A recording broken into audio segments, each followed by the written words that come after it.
Is it unthinkable that Canada could be a racism-free zone? No, it is not. As an immigrant orphan child growing up in Prince George, BC in the 1970s, I was no stranger to racism. I can still vividly recall as a child sitting at a bus stop and getting spat at by an adult. Other adults pretended nothing happened. But from my perspective as a 12-year-old, I knew something had happened. A few years later, my grade 10 teacher tells me, "Oh, Gobinder, never get into a field that requires English.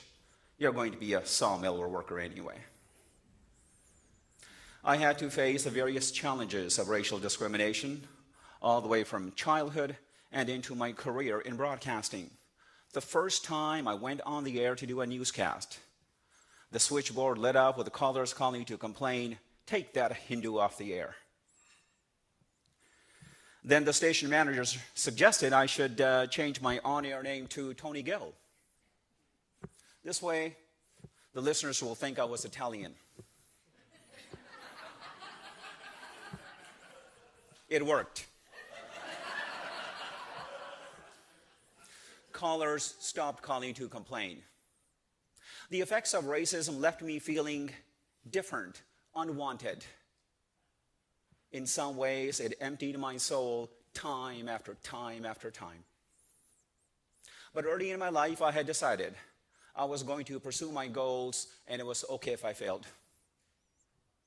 Because I felt even if I failed, well, I didn't really fail.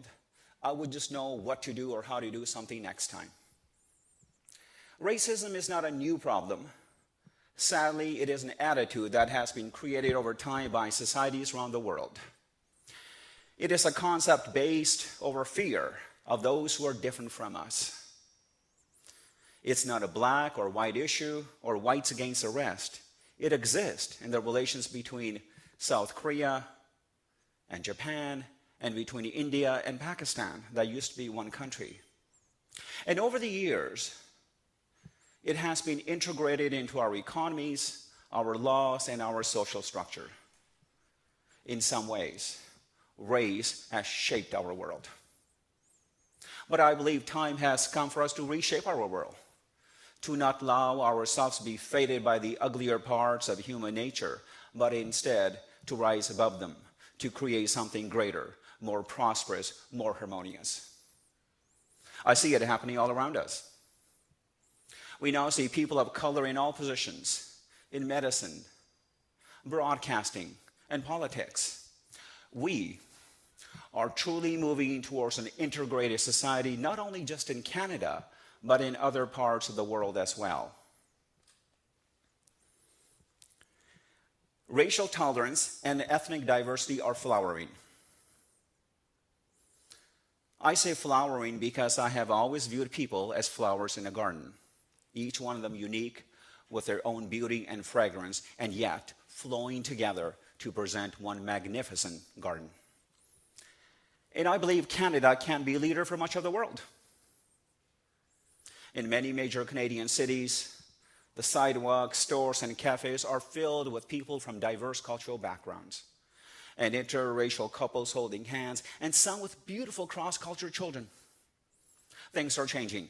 In the 1970s or 80s, the idea that the U.S. would be led by someone who was not Caucasian was unthinkable. Now, to the delight of the majority of the multicultural society that is America, President Obama does lead one of the most powerful nations in the world. The idea of a cultural harmony in a diverse society is not only an idea that benefits the idealist, it benefits everybody. A society that is not in conflict is able to thrive and prosper. Time has also come for businesses to embrace diversity. China, India, Brazil, and Russia are leading the way into the economic future. And increasingly, everyone is affected by the international markets. It is no longer possible to live in a splendid isolation. Those days are gone. Businesses that are going to survive and thrive in the coming years will need to adapt and embrace diversity. According to Statistics Canada, by 2031, 1 in 3 will belong to a visible minority group. Now, the term visible minority refers to people who are non-Caucasian in race or non-white in color. In Toronto, nearly 63% of the population will be visible minorities. In Vancouver, 59%. Now, although I am proud of Canada's achievements when it comes to diversity, it is not a poster child. In a study done by researchers Philip Oriopolius and Diane Decaf of the University of Toronto, where they created and emailed thousands of resumes online to advertise positions in Vancouver, Montreal, and Toronto. The study revealed that people with ethnic names, especially Indian and Chinese, had a 35% less chance of getting a call for an interview. Now, this should be a huge concern for any Canadian business, especially when labor shortage is looming. Matter of fact, it is already here in some sectors, such as the mining. It's predicted 1 out of 3 positions will have to be filled by immigrants who are not even here yet. This is due to baby boomers beginning to retire and low birth rates. Cultural diversity needs to be looked upon as an opportunity and not as a hindrance. Open minds, open markets.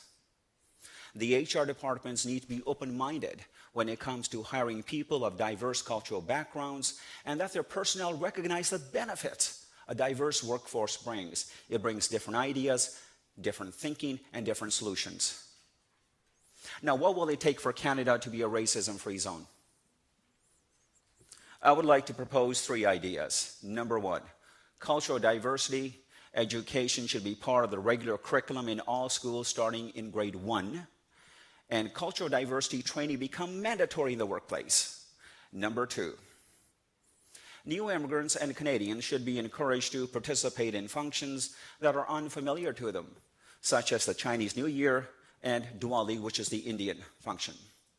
Number 3, new immigrants should be encouraged by all levels of governments and community leaders to assimilate into the mainstream society.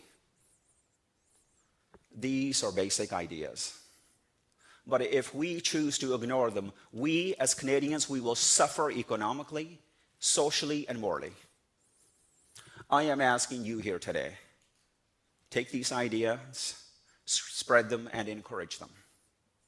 I believe time has come for us to change our behavior and reshape our world. And when we do, the unthinkable will become thinkable. Canada will become a racism-free zone and a true leader for the rest of the world. How unthinkable is that?